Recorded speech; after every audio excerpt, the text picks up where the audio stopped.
याकूब 1 उसकी 22 से 27 आयत को पढ़ेगा। लिखा, परंतु वचन पर चलने वाले बनो और सुनने वाले ही नहीं जो अपने आप को धोखा देते हैं। बोलो, अपने पड़ोसी को वचन पे चलना है, सिर्फ सुनना नहीं। जो कोई वचन का सुनने वाला हो और चलने वाला उस पर ना हो, वह उस मनुष्य के समान है जो अपना स्वाभाविक मुंह दर्पण में देखता है, फिर अपने आप को देखकर चला जाता है और तुरंत भूल जाता है कि मैं कैसा था। जो वचन को सुनता है, आई एम ब्लेस्ड, हाँ, पास्टर बोलता है I am blessed, I am blessed, और घर जाता बोलता है ओ मेरे को तो पैसे ही है नहीं, मैं तो गरीबी बहुत हूं। क्योंकि वो वचन को सिर्फ क्या करता है, सुनता है और जल्दी भूल जाता है। अपना चेहरा देखता है और फिर भूल जाता है कि मैं कैसा था। अगर तुम ये बिलीव करते हो कि तुम ब्लेस्ड हो, जब तुम्हारे पास खाना नहीं है तब भी तुम ब्लेस्ड हो, तुम अपने आप को ब्लेस्ड बोलते रहोगे और हेवन को वो ब्लेसिंग को रिलीज करना होगा तुम्हारी लाइफ के ऊपर। जो कोई व्यक्ति स्वतंत्रता की सिद्ध व्यवस्था पर ध्यान करता रहता है, वह अपने काम में इसलिए आशीष पाएगा कि सुनकर भूलता नहीं, परंतु वैसा ही काम करता है। But whose looketh into the perfect law of liberty? कहता स्वतंत्रता की एक सिद्ध व्यवस्था है। क्या है? किसकी? फ्रीडम की, आजादी की। किससे आजादी? देश तो आजाद हो गया हमारा गौरव से, अब किससे आजादी? हाँ, शैतान से, उसके किंगडम से, उसकी बीमारियों से, उसके कलेशों से, उसके अटैक से, श्राप से, गंदगी से, दुष्ट आत्माओं से, जादू से, टोनों से, कमजोरियों से। परमेश्वर ने कहा उस आजादी की एक सिद्ध व्यवस्था है, परफेक्ट लॉ है। आप मेरी बात समझ रहे कि नहीं? कहता जो कोई स्वतंत्रता की सिद्ध व्यवस्था पर ध्यान करता रहता है। एक औरत ने वचन सुना, मांगो तो दिया जाएगा, घर गई, कभी परमेश्वर मैंने पहला दी जोड़ी चाहिए। एक दिन मंग गया, दो दिन बड़ी जोश, तीसरे दिन वो जोश, चौथे दिन थोड़ा जोश ठंडा, पंजवें दिन और ठंडा, 7वें दिन एक लाइन भी प्रेयर, प्रभु जी पहला ही जोड़ी चाहिए, आमीन, खत्म प्रेयर। उसे लगा अब होगा नहीं। एक परमेश्वर का दास उसके घर आया और उसने कहा कि जब मैं प्रेयर कर रहा हूं तो मैं 2 सांप देख रहा हूं और उनके पेट बहुत बड़े बड़े हैं। क्या तू प्रभु से कुछ मांग रही थी ऐसा? क्योंकि मैं देख रहा हूं कि जब तूने मांगना छोड़ दिया तो वो शैतान तेरी आशीष को खा गया। परमेश्वर ने कहा, जब उसने दूत को भेजा, दानियेल के पास दूत आया तो उसने कहा जब तूने रोजे रखने शुरू किए थे, जब तूने प्रार्थना करनी शुरू की थी, तो पहले ही दिन परमेश्वर ने मुझे आसमान से तेरा उत्तर देने के लिए भेज दिया था। लेकिन जब मैं तेरा उत्तर लेके आ रहा था तो एक शैतान मुझे रोके रहा और मैं 21 दिन तक उसका सामना करता रहा। अब विश्वासी मांग चुका है, परमेश्वर भेज चुका है, लेकिन बाइबल कहती है इस रास्ते में शैतान उस आशीष को रोके हुए है ताकि उसके विश्वास को खराब कर सके कि प्रार्थना करने से कोई फायदा नहीं होगा। तो परमेश्वर ने कहा जो कोई स्वतंत्रता की सिद्ध व्यवस्था पर ध्यान एक बार करता है, क्या लिखा है, ऐसा करता रहता है। आज आपको बिलीव है उसके कोड़े खाने से मैं चंगा हो चुका हूं, कल अगर रिपोर्ट और बुरी आती है आप फिर परमेश्वर की प्रेजेंस में जाएंगे और बोलेंगे खुदाबंद नहीं, तेरे वचन में लिखा तेरे कोड़े खाने से मैं चंगा हो चुका। आप फिर प्रेयर करेंगे, आप वही फास्टिंग करेंगे, आप उस वचन के साथ लिपटे रहेंगे, आप अपने विश्वास को छोड़ेंगे नहीं। उसने कहा ये परफेक्ट लॉ ऑफ लिबर्टी है, ये एक सिद्ध व्यवस्था है। सिद्ध व्यवस्था का मतलब होता है ऐसी व्यवस्था जो कभी भी फेल नहीं होती। कितने समझ रहे हैं? कहता है ऐसी सिद्ध व्यवस्था है जो कभी फेल नहीं होती। जब परमेश्वर ने मुझे छुड़ाना था और मैं अपनी लाइफ के उन दिनों में था, मुझे ऐसा लगता था, आपको मैं सच कह रहा हूं, सेवकाई में आने के बाद भी मुझे यकीन नहीं था कि इन चीजों से परमेश्वर मुझे छुटकारा दे सकता है, जबकि हीलिंग लोगों की लाइफ में हो रही थी। लेकिन मुझे ऐसा लगता कि ये चीजें बहुत बड़ी है, ये चीजों से मुश्किल है छूटना। ये तो डॉक्टर भी हाथ खड़े कर चुके हैं। और एक दिन पवित्र आत्मा ने मुझसे कहा कि रोज घंटों मेरी प्रेजेंस में बैठना है। तो मैं क्या करता था, शाम को 3-4 बजे मैं प्रेयर के रूम में चला जाता था, वहां पे टीम होती थी, तो उनको मालूम था कि मैं आ गया हूं, 6-8 घंटे इनके मैं हिलने नहीं दूंगा। तो वहां बैठ के मैं लगातार प्रेयर करता था। और मैं आपको बता रहा हूं, मैं लोगों को, अपनी टीम को बताता था ये बात कि प्रार्थना करने वक्त भी मुझे ऐसा नहीं लगता था कि मैं फ्री हो सकता हूं, लेकिन मैं कॉन्टिन्यूस प्रेयर में रहा, क्योंकि उसने कहा ये परफेक्ट लॉ है लिबर्टी का कि अगर तुम उस पर ध्यान देते रहोगे, अगर तुम अपनी बात छोड़ोगे नहीं, अपने विश्वास को छोड़ोगे नहीं और वो करते रहोगे जो राइट है, तुम्हें रिजल्ट मिलेगा ही मिलेगा, क्योंकि ये व्यवस्था सिद्ध है। वो लोग कबूतर जा रहे हैं, हालेलुया। ये व्यवस्था क्या है? सिद्ध का मतलब क्या है? परफेक्ट, हिलेगी नहीं, फेल नहीं होगी, तुम आ रहे हो टेस्टिमनी के साथ, अगर तुम अपनी जगह खड़े रहोगे, अपने फेथ के ऊपर खड़े रहोगे। एक वचन सुना, अच्छा हमें टाइट बोना है, ठीक है, 1 महीना बोया, देखा असर नहीं हुआ, 2 महीने असर नहीं हुआ। बाइबल कहती है मूर्ख, किसान भी जब बीज डालता है तो 6 महीने, 3 महीने, 4-5 महीने धीरज रखता है। अगले महीने नहीं चला, यार बीज पाया सी भले बोया नहीं, चलो छोटो कोई और काम कर ली। लेकिन अगर वो धीरज रखता है और पहली बारिश और अंतिम बारिश, क्योंकि पुराने समय में बारिश के ऊपर खेतियां निर्भर करती थी, उसकी आस करता है और विश्वास करता है कि वो फल लेके आएगा, तो परमेश्वर ने कहा तुम भी ये बात समझ लो कि जो बीज तुम में बोया गया वो फल लेके आए। जो तुमने सुना कि स्वतंत्रता की सिद्ध व्यवस्था है, मुझे अपनी फाइनेंशियल फ्रीडम चाहिए, मैं गरीबी से थक गया हूं, मैं ये फिजूल खर्ची थक गया हूं, मैं शैतानी चीजों थक गया हूं, मैं टाइट बोऊंगा 1 बार, 2 बार, 3 बार, 1 साल, 2 साल, वो रिजल्ट आएगा। क्यों? क्योंकि वो परफेक्ट लॉ ऑफ लिबर्टी है। जो व्यवस्था परमेश्वर ने बनाई है वो बिल्कुल सिद्ध है, उसमें 1% भी फेल होने का चांस नहीं है। हालेलुया। 1% भी। अगर आपको हीलिंग चाहिए, उसके लिए व्यवस्था बनी है। अपने शरीरों को पवित्र कीजिए, प्रार्थना में जाइए, अंगीकार कीजिए, परमेश्वर के करीब जाइए, अंगीकार कीजिए उसके कोड़े खाने से मैं चंगा हो चुका हूं, प्रभु की आत्मा की अगुवाई मांगिए, प्रार्थना सभाओं में मास पैर को कीजिए, आमीन आमीन बोलिए, विश्वास को कीजिए, उस स्वतंत्रता की सिद्ध व्यवस्था है। लेकिन उसने ये नहीं कहा कि 1 बार करो, उसने कहा जो कोई स्वतंत्रता की सिद्ध व्यवस्था पर ध्यान करता रहता है, कॉन्टिन्यूस, रोज। आज आपका दिल कर रहा है, कल नहीं करेगा। आज प्रार्थना करने का दिल कर रहा है, लोग आके पूछते हैं, कई बार बोलते हैं कि पास्टर जी मेरा प्रार्थना करने को दिल नहीं करता, तो मैंने कहा मेरा भी नहीं करता। दिल नहीं करेगा प्रेयर करने का। लेकिन जब आपको वचन का ज्ञान हो जाता है, आपको ये मालूम हो जाता है कि ये राइट है, ये रॉन्ग है, आप उसके लिए खड़े रहते हैं। दुनिया तड़फे, दुनिया मरे, दुनिया लोट लोट के डांस करे, आप अपनी सच्चाई से हटेंगे नहीं कभी। आप समझ रहे हैं मेरी बात? मैं अपने बर्थडे वाले दिन या तो नाइजीरिया में होता अपने स्पिरिचुअल फादर के पास, या अगर मैं यहाँ पे हूँ, आपने मुझे कभी भी बर्थडे वाले दिन बाहर नहीं देखा होगा। मैं सुबह घुसता हूँ प्रेयर रूम में, रात को 4 जनवरी को घुसता हूँ, 5 जनवरी को निकलता हूँ। मेरा पहला व्यक्ति, मेरा पहला शख्स जिससे मैं बर्थडे में एंटर करते वक्त बात करता हूं, वो पवित्र आत्मा है। पिछले कई सालों से मेरा परिवार वेट कर रहा होता है, किसी से मैं बात नहीं करता, क्योंकि मुझे ये मालूम है अगले साल जो मुझे चाहिए वो कौन दे सकता है? वो डीजे पर गाना दे सकता है, हाँ? तनक तनक तनक दे सकता है। अगर मेरा बर्थडे वहां बीतेगा तो अगला साल भी शैतान पूरी तनक तनक करेगा। आप समझ रहे मेरी बात? तो मुझे पता है कि वो ग्रेस मुझे प्रभु की प्रेजेंस से मिलनी है, तो मैं अपना बर्थडे उसकी प्रेजेंस में बिताता हूं। कितने मेरी बात को समझ रहे हैं? ना मुझे बर्थडे मनाने का शौक है, आप लोगों में आ जाता हूं, इधर से फूल लिए, उधर से 2 फूल लिए, ये मेरा बर्थडे है। मुझे मालूम है कि मेरा हर दिन बर्थडे है अगर पवित्र आत्मा मेरे साथ है, तो मैं उस प्रेजेंस में, क्योंकि मुझे स्वतंत्रता की सिद्ध व्यवस्था मालूम हो गई, मुझे ये सोर्स मालूम हो चुका है कि मेरा सोर्स कौन है। आज प्रॉब्लम ये है कि लोगों को अपना सोर्स पता नहीं कि मुझे बरकत चाहिए कहां से आएगी। वो रिश्तेदारों की ओर देखते हैं, डॉक्टर्स की ओर देखते हैं, आदमियों की ओर देखते हैं। जब आपको स्वतंत्रता की सिद्ध व्यवस्था, परफेक्ट लॉ है, कहता कभी भी ये टूटता नहीं, ये फेल नहीं होता, ये कम नहीं होता, आज काम करेगा कल नहीं करेगा, अच्छा 2000 साल पहले बना था आज की दुनिया में काम करेगा, कहता ऐसा नहीं है, ये परफेक्ट है, आज भी काम करेगा, 100% काम करेगा अगर तुम चलोगे तो करना क्या होगा? अब मुझे अपना सोर्स ढूंढना होगा कि मेरा सोर्स, जो मेरा सोता जो है वो परमेश्वर है, तो मुझे अपना समय परमेश्वर को देना है ताकि मैं अपने सोर्स से सभी चीजों को ले सकूं। आमीन। कितने समझ रहे हैं इन चीजों को? इसीलिए मुझे किसी चीज के लिए, जिन चीजों पर लोगों का जोर लगता है, हालेलुया, आप कोई चीज आप देख लो, इंटरनेट के ऊपर कहीं भी देख लो, मैं कहीं जोर लगाने में नहीं जाता हूं। जब आप प्रभु के साथ हैं, आपके साथ इतने हजारों लोग बिना पे के खड़े हो जाते हैं कि लोग बोलते हैं यार ये किससे पंगा लिया मैंने। आप समझ रहे मेरी बात? क्योंकि मेरा सोर्स कौन है? पवित्र आत्मा। मेरा समय किसके साथ जा रहा है?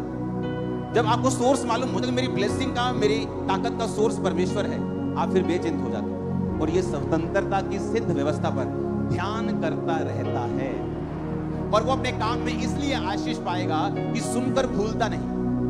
उसे सुन गया कि मुझे टाइट देना है, सुन गया मुझे प्रेयर करनी है, सुन गया मुझे इस तरह से परमेश्वर में चलना है, और बाइबल कहती है फिर उसे भूलता नहीं, उसे रोज करता है, दिल करे ना करे, मन करे ना करे, सिचुएशन बदल जाए, परिस्थितियां बदल जाए, लेकिन वो उसी वचन पे खड़ा रहता है, तो बाइबल कहती है उसे स्वतंत्रता पाने से कोई भी रोक नहीं सकता। अगर आप जेन्युइन हैं और आप परमेश्वर से एक जेन्युइन फ्रीडम को लेना चाहते हैं, आपको वचन के ऊपर कंप्लीट चलना पड़ेगा। 31 का वचन सुना, वेदी प्रार्थना की बना ली और 10 दिन बाद वेदी कहाँ है जी, पता ही नहीं। इसलिए उसने कहा वो वचन को सुनकर भूलता नहीं और वैसा ही काम करता है। 31 को मुझे सुना था, मुझे वेदी बनानी है प्रेयर की। वेदी बनाई, जनवरी को भी बनी हुई है, फरवरी को बनी हुई है, मार्च भी बनी हुई है। आप मेरी बात समझ रहे कि नहीं? ये नहीं 31 को वचन सुना, 2, 3, 4 जनवरी को बनी, 5 को मिस हो गई, 6 को मिस हो गई, 10 ਨੂੰ फिर खोता बोड़ दे, फिर वही कुछ, वही गाने, वही टीवी, वही सिस्टम, कुछ बदला नहीं। बस 31 नाइट के बाद 4 दिन बदले, उसके बाद फिर होते थे होते। इसलिए परमेश्वर ने कहा तुम डिलीवर नहीं, इसलिए तुम स्वतंत्र नहीं, इसीलिए तुम कंट्रोल नहीं कर पा रहे अपनी लाइफ के उन हिस्सों को जहां तुम चाहते हो कंट्रोल हो। अगर तुम चाहते हो तुम्हारे परिवार पर तुम्हारा कंट्रोल हो, तुम्हारे फाइनेंशियल लाइफ पर तुम्हारा कंट्रोल हो, तुम्हारी सेहत पे तुम्हारा कंट्रोल हो, अपनी स्पिरिचुअल लाइफ को कंट्रोल में करो, सब कुछ कंट्रोल में आ जाए। अगर तुम्हारी स्पिरिचुअल लाइफ कंट्रोल में आ गई, सब चीजें ऑन लाइन में आ जाए। फिर पढ़ेंगे उसको, कहता है वो स्वतंत्रता की जो व्यक्ति सिद्ध व्यवस्था पर ध्यान करता रहता है, वो अपने काम में इसलिए आशीष पाएगा कि सुनकर भूलता नहीं। स्वतंत्रता की, बोलो अपने पड़ोसी को, सिद्ध व्यवस्था, फिर से बोलो पड़ोसी को, फिर से बोलो पड़ोसी को। आमीन। एक ऐसी व्यवस्था जो कभी फेल नहीं होती, एक ऐसी व्यवस्था जो कभी फेल नहीं होगी, वो स्वतंत्रता की है, वो फ्रीडम की है। और जब आप पवित्र आत्मा के साथ समय बिताएंगे तो बाइबल कहती है जहां कहीं परमेश्वर का आत्मा है वहां आजादी है। आपको क्या लगता है? आप प्रार्थना की वेदी बनाकर रोज प्रभु के सामने जाएंगे, आपको क्या लगता है वो आपसे बात नहीं करेगा? हो सकता है वो प्रार्थना के समय आपसे बात ना करे, लेकिन जब प्रार्थना करने के बाद आप अपने काम पर जा रहे हो, किसी एक विश्वासी के द्वारा वो आपकी जिंदगी में कोई इंटरेक्ट बात कर जाए। ऐसी चीजें आपकी लाइफ में होनी शुरू हो जाए जो आपने कभी एक्सपेक्ट नहीं की, क्योंकि आपने स्वतंत्रता की सिद्ध व्यवस्था पर ध्यान दिया, आपने जो वचन बताया गया था उसको भूले नहीं और आप उसको वैसा ही करते रहे। आमीन। उसने कहा वो व्यक्ति भूलता नहीं परंतु वैसा ही करता है। अपने पड़ोसी को बोलो जैसा सुना है वैसा ही करना है। आमीन। स्वतंत्रता की सिद्ध व्यवस्था, कहता है ये सिद्ध है, ये परफेक्ट है, ये फेल नहीं होगी। आप रोज पवित्र आत्मा की प्रेजेंस में जाएंगे, उसकी वेदी बनाएंगे, आपको क्या लगता है वो आपसे बात नहीं करेगा? वो आपको छुड़ाएगा नहीं, वो आपसे बात करेगा अपने तरीके से। उस सिस्टम को ऐसा बनाएगा कि आप आपके आसपास, सुनो मेरी बात, बाइबल कहती है, जब हम मत्ती की पुस्तक पढ़ते हैं कि जीसस क्राइस्ट जब यूहन्ना बंदी बना लिया गया तो गलील को छोड़कर वो चले गए कफरनहूम। पता क्या लिखा गया? कहता इसलिए कि लिखा है, यशायाह भविष्यवक्ताओं के द्वारा, कि जो अंधकार में पड़े थे उन्होंने बड़ी ज्योति देखी। जीसस क्राइस्ट जब गलील को छोड़ के गए तो वो लिखा हुआ था। क्या था? अब मेरी बात ध्यान से समझ। यीशु मसीह जब यूहन्ना को जेल में डाल दिया तो बाइबल कहती यीशु मसीह गलील छोड़कर कफरनहूम में चले। समझ आ गई इतनी बात? आगे लिखा है बाइबल में, क्योंकि लिखा है यशायाह भविष्यवक्ता की पुस्तक में 700 साल पहले कि हे कफरनहूम, कि लिखा है कि यीशु मसीह का वहां जाना प्रोफेटिक था। बाइबल में लिखा हुआ था कि यीशु मसीह वहां जाएंगे। समझ आई? क्यों? यीशु मसीह के अंदर पवित्र आत्मा था, बाप का आत्मा था। समझ आई ये बात? जिस दिन आप जीसस क्राइस्ट को अपना उद्धारकर्ता ग्रहण करते हैं, ये बड़ी डीप चीज मैं आपको बता रहा हूं, आपके अंदर परमेश्वर का आत्मा आ जाता है। ओके? अब आपको मालूम है आप जो भी करेंगे या आप जहां भी जाएंगे वो सब ऑलरेडी प्लान्ड है परमेश्वर के द्वारा। आपको लगता है आप फिर से वही बोरिंग जॉब पे जा रहे हो, मॉर्निंग 9। नहीं, वो चेंज हो चुका है। वहां से कहीं और डायरेक्शन में खुदाबंद का स्पिरिट आपको ले जाएगा। पता है क्यों? क्योंकि होली स्पिरिट कहां है आपके? जब जीसस के अंदर होली स्पिरिट था तो लिखा वो जहां भी जा रहा था वो ऑलरेडी डिसाइड हो चुका था बाप के द्वारा कि ये वहां जाएगा। इसलिए बाइबल कहती है कि धर्मी के स्टेप्स गॉड के ऑर्डर किए होते हैं, खुदा की ओर से होते हैं। आप मेरी बात समझ रहे हैं? इसलिए कहा कि जब पवित्र आत्मा तुम्हारे अंदर हो तो पाप की ओर मत जाओ, क्योंकि वो परमेश्वर का रास्ता नहीं है। वहां आप डिवाइन हेल्पर्स नहीं पाएंगे, वहां आप पीस नहीं पाएंगे, वहां तरक्की नहीं होगी, वहां आप परमेश्वर के मकसद को पूरा नहीं कर पाएंगे, वहां शैतान से आजादी नहीं होगी। जब आप परमेश्वर की आत्मा आपके अंदर आ गया, उसके बाद आप विश्वास से चलते जाओ, क्योंकि परमेश्वर चीजों को अरेंज करेगा, इवेंट्स अरेंज करेगा, घटनाएं बनाएगा जो आपको ऊपर के बाद ऊपर लेके जाएंगे और आप कभी नीचे नहीं होंगे। आप मेरी बात समझ रहे कि नहीं? लेकिन शर्त यह है, आपके अंदर होली स्पिरिट होना चाहिए। होली स्पिरिट का मतलब यह नहीं है कि आपको गैर भाषा होनी चाहिए। अगर आप जीसस क्राइस्ट को अपना उद्धारकर्ता मानते हैं, बपतिस्मा ले लिया है, पवित्र आत्मा आपके अंदर है। हाँ, पवित्र आत्मा की भरपूरी एक अलग चीज है, गैर भाषा भरपूरी में आता है, वरदान में आता है। लेकिन हर बंदा जो पवित्र आत्मा से प्यार करता है, परमेश्वर से प्यार करता है, वचन से प्यार करता है, उसका परमेश्वर सिर्फ एक ही है, वो उसी के आगे सिर झुकाता है। वो हर एक व्यक्ति, परमेश्वर की आत्मा उसके अंदर है। और बाइबल कहती है अगर वो प्रभु के साथ वफादार होगा, आपको लगता है कि उस दिन आप शॉप पे किसी पे जा रहे हो, इवन तक कि कोई छोटी मोटी दुर्घटना भी आपको लगता है कि शैतान ने की नो, मेरा किसी ने डाउन चला दिया। सुबह 50 लोग होते थे चर्च में, तो चर्च आ गए, ओह पास्टर जी बहुत बुरा हुआ, बहुत माड़ा होया, चलो कोई गल नहीं। मैं कहा कहां लिखा है बाइबल में बुरा हुआ? जिनके अंदर पवित्र आत्मा है, बाइबल कहती है सब बातें मिलकर जो मसीह यीशु से अर्थात जो उसकी इच्छा के अनुसार बुलाए गए। इसका मतलब अगर परमेश्वर का आत्मा मेरे अंदर है और मैं प्रभु से प्रेम करता हूं, सब बातें मिलकर किसको पैदा करेंगी? उस बिजनेस के चलने के बाद वो 50 की कलीसिया उसी साल 500 की हो गई थी। और उसके बाद वो इतना बढ़ी, इतना बढ़ी, इतना बढ़ी कि इस जगह पे आने से पहले चर्च ने 7 साल में 8 जगहें बदली और फिर यहां पहुंचे। जहां जाते थे जगह भरती थी, जहां जाके फुल हो गया, जहां गए फुल हो गया। अब कभी साथ वाला लड़ रहा है, कभी पड़ोसी लड़ रहा है, तो परमेश्वर ने जगह ये दे दी कि हमारा पड़ोसी कोई नहीं, हम ही अपने आप के पड़ोसी। हालेलुया। पड़ोसी काट ही देता है। जब से मैं परमेश्वर में आया हूं, मेरा पड़ोसी नहीं है। मेरा घर भी मॉडल टाउन में जहां था, साथ वाली मेरे घर में चौकी थी, पुलिस वाले थे, तो मेरे पड़ोसी पुलिस वाले थे। तो आदमी वहां पे घर वगैरह कुछ नहीं था, मार्केट के बीच में वो जगह थी। जब मैं यहाँ पे आया हूँ खामरा में, तभी मेरा पड़ोसी वहां कोई नहीं। अब मैं जहां रहता हूं, मेरा पड़ोसी कोई नहीं। आप मेरे पड़ोसी हो। तो मुझे परमेश्वर ने शांति में रखा हुआ है। जहां मैं प्रेयर करता हूं वहां पिन ड्रॉप साइलेंस है। अगर यहाँ पिन भी गिरती है धरती में तो वहां आवाज आती है, इतनी साइलेंस में प्रेयर करता हूं। हालेलुया। आप मेरी बात समझ रहे कि नहीं? अगर होली स्पिरिट आपके अंदर है, वो हर घटना को अरेंज करेगा।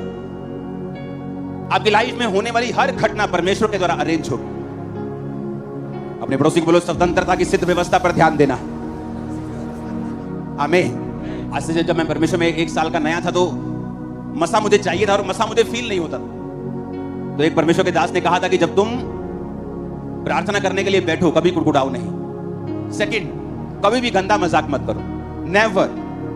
क्योंकि बाइबल कहती है तुम्हारे मुंह से कोई भी गंदी बात ना निकले, पर आवश्यकता के लिए उतनी ही निकले जितनी उन्नति के लिए उत्तम हो। मत्ती 12 उसकी 36-37 आयत लिखा है, परंतु मैं तुमसे कहता हूं, जीसस ने कहा, जो जो निकम्मी बातें मनुष्य कहेंगे, न्याय के दिन हर उस बात का लेखा देंगे। तो अपनी ही बातों के कारण निर्दोष और अपनी ही बातों के कारण दोषी ठहराया जाएगा। आइडल वर्ड्स अगर आप उसे पढ़ेंगे अपनी स्क्रीन के ऊपर, तो डेफिनेशन है आइडल वर्ड की, निकम्मे वचनों की, एम्प्टी, रिहेट्रिक, इनसिंसियर वर्ड्स। रिहेट्रिक का मतलब है दिखावा करने के लिए या लोगों को प्रभावित करने के लिए वचनों को बोलना। आइडल वर्ड्स का मतलब है ऐसे वर्ड जो खाली हैं, इनसिंसियर हैं। क्योंकि जीसस ने कहा, मेरे वचन स्पिरिट हैं और लाइफ। शैतान के वचन स्पिरिट हैं और डेथ है। वचनों से दुष्ट आत्माएं निकल जाती हैं और वचनों से ही बढ़ जाती हैं। जीसस क्राइस्ट ने कहा याकूब में कि जब तू कंगाल को अपनी चर्च में आया देखे और कंगाल को बोले चल पीछे बैठ, और अमीर को बोले तू आगे बैठ, तो परमेश्वर ने कहा मेरे घर में कोई कंगाल तो कोई अमीर नहीं, कोई बड़ा और कोई छोटा नहीं, सब एक जैसे हैं। प्रभु के घर में कोई अमीर गरीब नहीं। वहां नहीं बोला जाएगा सेठ जी आ जाइए, आपका न्याय होना है, तो सेठ जी आ रहे हैं और सेठ जी के साथ साथ 2 लोग आ रहे हैं। वहां नहीं होगा। वहां सेठ जी भी ऐसे ही खड़े होंगे, मैं भी ऐसे ही खड़ा होऊंगा और तुम भी ऐसे ही खड़े होंगे। आमीन। वहां कोई बड़ा छोटा नहीं। तो परमेश्वर न्याय मांगेगा कि हर एक निकम्मी बात जो तूने कही है, परमेश्वर ने कहा तू लेखा देगा। आइडल वर्ड्स, इनसिंसियर, लोगों को प्रभावित करने के लिए, सिर्फ उनकी उन्नति के लिए नहीं। ये गंदगी सिर्फ पहले अफ्रीका में देखी थी, वहां है। क्योंकि जहां जहां रियल कलीसियाएं उठती हैं, वहां फेक लोग हमेशा उठे। आप इमेजिन करो, कल एक मैसेज मेरे पास आया, एक व्यक्ति मुझे बता रहा था कि उसके पास एक वीडियो रिकॉर्डिंग है जहां पे ये वो बात कर रहे हैं कि तुझे 50,000 रुपए महीना तनख्वाह दे देंगे और तुझे एक एक्ट्रेस से मिला देंगे। तू क्या करेगा, तू फेक लोगों को खामरा चर्च में लेके जाएगा, फेक मेडिकल रिपोर्ट्स के साथ। गवाही देने के बाद हम बोलेंगे कि खामरा चर्च ने हमें खड़ा किया और उसने हमें बता दिया। और उन फेकुओं को लगता था कि ये बंदा इनका विरोधी है। वो मेरा विरोधी पिछले साल था, अब नहीं। उनको मालूम नहीं था। तो हम इतना हंसते हैं ना रोज, आप इमेजिन नहीं कर सकते, इतनी हंसी आती।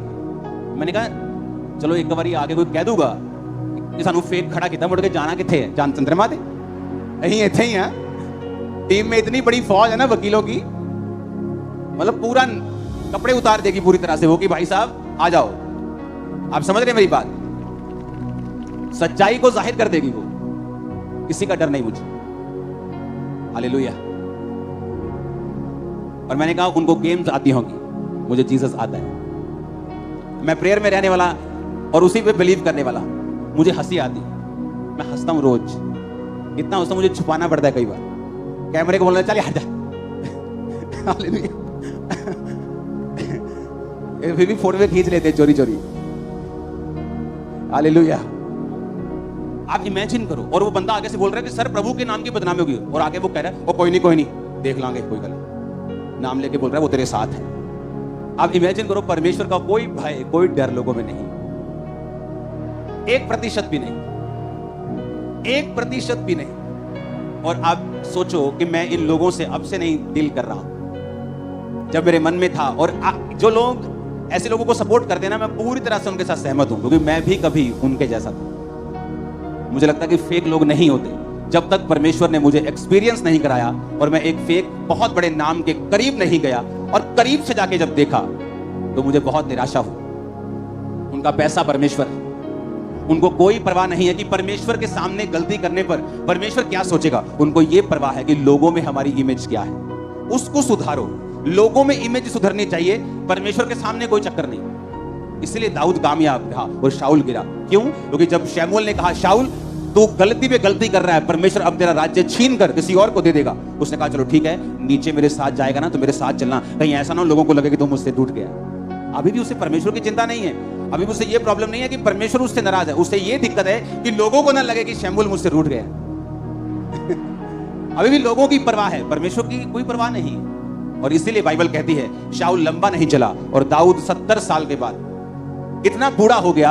आप देखेंगे इजराइल की हिस्ट्री में कोई राजा नहीं था दाऊद के जैसा, जिसने 70 लड़ाइयां लड़के बिना किसी अपने शारीरिक नुकसान के वो जीवित रहा और उसको हटाया नहीं, क्या मार के राजद्रोह की गोष्ठी करके, बल्कि उसने खुद अपने हाथों से अपनी गद्दी अपने बेटे को दी। आपको कोई राजा ऐसा नहीं मिलेगा। क्यों?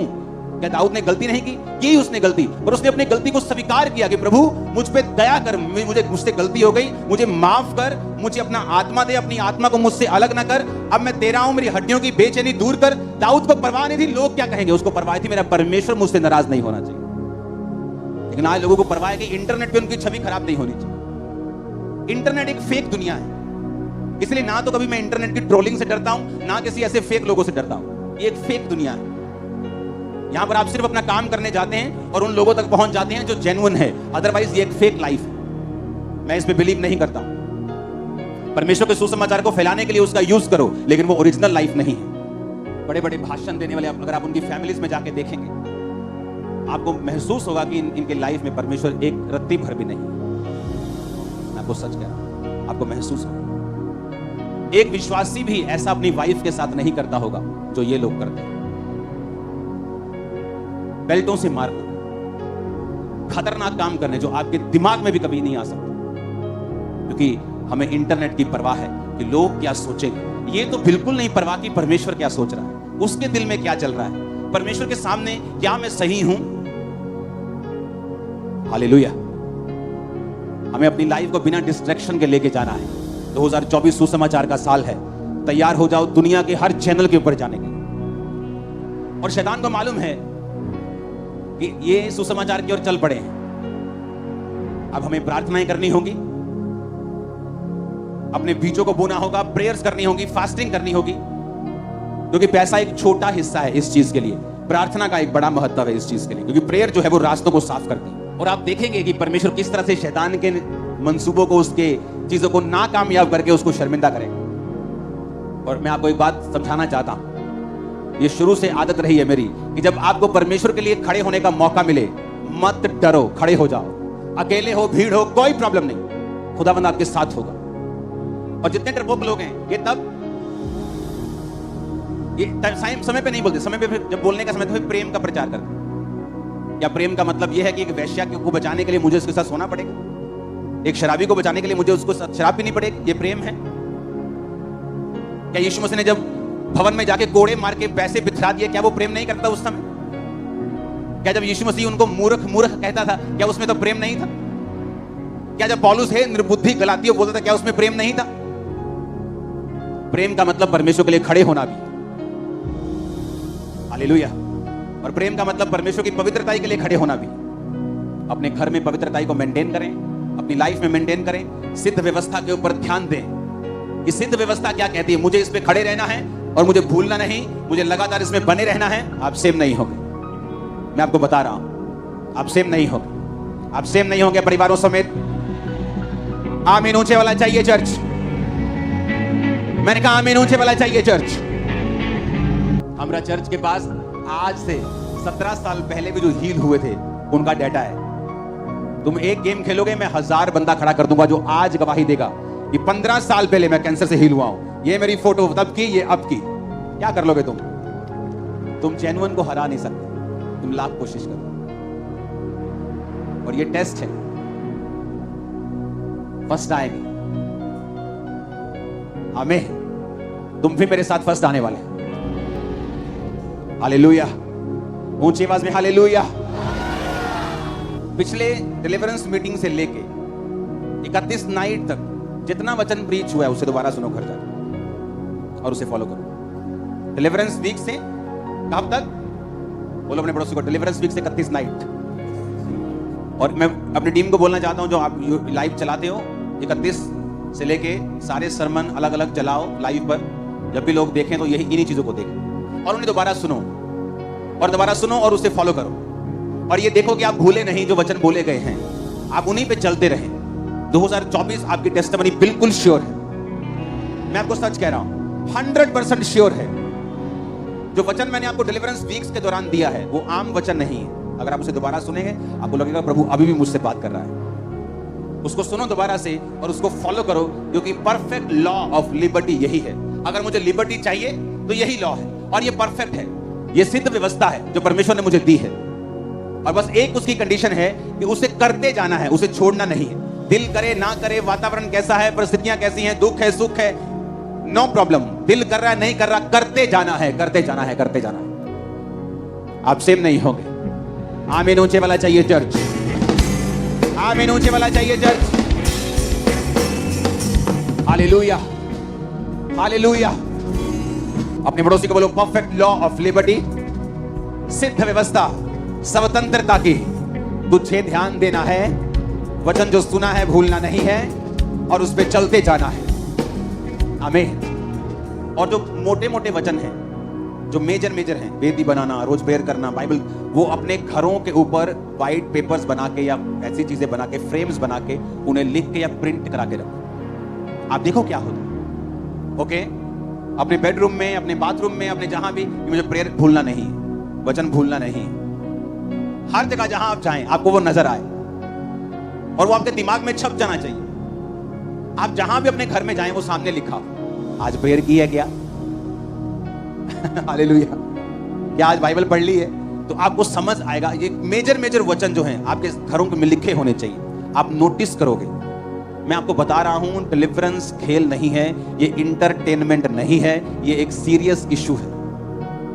फैमिली डिलीवरेंस, नशों से फैमिली की डिलीवरेंस लेना, पापों से, श्रापों से, गरीबी के श्राप से इजी नहीं है। आपको एफर्ट करना पड़ेगा और लगातार टिके रहना पड़ेगा और आप फ्री होकर वापस आए। चलो तो सही, आज से स्टेप लेना स्टार्ट करें। आमीन। जो वचन बोला गया, प्रीच किया गया पिछले हफ्तों में, आप उस पर चलेंगे, आप उसको सुनेंगे, आप उसको फॉलो करेंगे, फिर आपको यह समझ आएगी कि आपको इन वचनों के ऊपर कॉन्टिन्यूस ध्यान देना है और इन पे चलना है। सिद्ध व्यवस्था, स्वतंत्रता की दिमाग में रखना है कि लिबर्टी की, फ्रीडम की एक व्यवस्था है सिद्ध, जो मुझे मिली है वचनों से, बाइबल से, प्रोफेटिक वर्ड के रूप में। मुझे उसको फॉलो करना है और मैं कभी फेल नहीं होगा। आप में से एक भी जन फेल होने के लिए नहीं बनाया गया। सिंगल पर्सन, इमेजिन करो जो साइंटिस्ट है, हाँ? एक साइंटिस्ट था ना जो बिल्कुल व्हीलचेयर के साथ जुड़ा हुआ था, क्या उसका नाम है? स्टीव हॉकिंस, ऐसा कुछ नाम है, हाँ? या स्टीवन हॉक, जो भी उसका नाम है। इमेजिन करो वो बोल नहीं सकता, चल नहीं सकता, कुछ नहीं कर सकता, लेकिन महान साइंटिस्ट में आता है। सोचो एक आदमी अपनी शारीरिक एबिलिटी से इतना बढ़ सकता है, और सोचो जिसके अंदर पवित्र आत्मा है वो कहां जा सकता है, किस पोजीशन पे जा सकता है, कैसे झंडे गाड़ सकता है अगर वो खुदा के नाम में आ जाए तो। आप समझ रहे मेरी बात? जस्ट वो फेथ जगाने वाला काम है कि अगर परमेश्वर मेरे साथ है मैं क्या कर सकता हूं। अपने हाथों को उठा, अपने घुटनों के बाहर आ जाओ, अपने हाथों को उठाकर थैंक यू जीसस, हिलाओ अपने हाथों को, थैंक यू जीसस बोलो। याद रखो, मनन करना, मेडिटेट करना बहुत इंपॉर्टेंट है डिलीवरेंस के लिए, कि क्या बोला गया था मुझे, जो बोला गया था उस पर भी मनन करते रहना, क्योंकि ये परफेक्ट लॉ है, कभी गिरेगा नहीं। उस पर चलना, उसके विषय में काम करना, योजनाओं को बनाना कि मैं किस तरह से इस वचन के ऊपर चलकर इसे पूरा करूंगा। आप जानते हैं जीसस ने क्या कहा? जीसस ने कहा अन्य जातियां इन्हीं वस्तुओं की खोज में रहती हैं, वो क्या खाएंगी, पिएंगी, रहेंगी, जाएंगी, लेकिन तुम्हारा स्वर्ग के पिता जानता है तुम्हें इन वस्तुओं की जरूरत है। कहा कि नहीं कहा? आंखें खोल के मेरी ओर देखो, कहा कि नहीं कहा? पर जीसस ने कहा परंतु तुम मेरे धर्म और राज्य की क्या करो, तो ये वस्तुएं भी तुम्हें पीछे पड़ के क्या होंगी। लोगों को पता क्या लगता है जब जीसस बोल रहे हैं ना खोज करो, आपको क्या लगता है खोज कैसे होगी? अच्छा ये बताओ, आसान होगी कि मुश्किल होगी? कभी खोज करते देखा डायनासोर की हड्डियों की? आसान होती? भाई साहब 10-10 साल एक पहाड़ को खोदते रहते, खोदते भी ऐसे नहीं कि जेसीबी लाई धैर दे रही थी, खोद दी इतने से ब्रश से ऐसे 10-10 साल, 5-5 साल खोज करने वाले। खोज करना फोकस वालों का काम है। खोज करने का मतलब है कि अपनी लाइफ की सारी एनर्जी इकट्ठी करके एक चीज पे लगा दे, उसे खोज करो। पीएचडी स्टूडेंट है यहां पे? ओके सुनो, जब पीएचडी स्टूडेंट को बोला जाए एक खोज करो, एनर्जी लगती है, समय लगता है। कितने मेरी बात को समझ रहे हैं? जब खोज करने के लिए बोला जाए तो वो आसान नहीं है। खोज का मतलब होता है कि अपनी लाइफ की सारी डिस्ट्रैक्शंस को छोड़ के एक खोज में लग जाओ। जीसस ने कहा मेरे धर्म और राज्य की खोज करनी। खोज आसान नहीं, लोगों को लगता है खोज करो मतलब चर्च जाओ तो खोज हो गई। नो नो नो, खोज करने का मतलब है अपनी लाइफ की कमियों को देखना, परमेश्वर के वचन में बढ़ना, उसके भेदों को समझना, परीक्षाओं में परमेश्वर के साथ वफादार रहना, अपनी लाइफ की पूरी एनर्जी और फोकस खोज के ऊपर लगाना।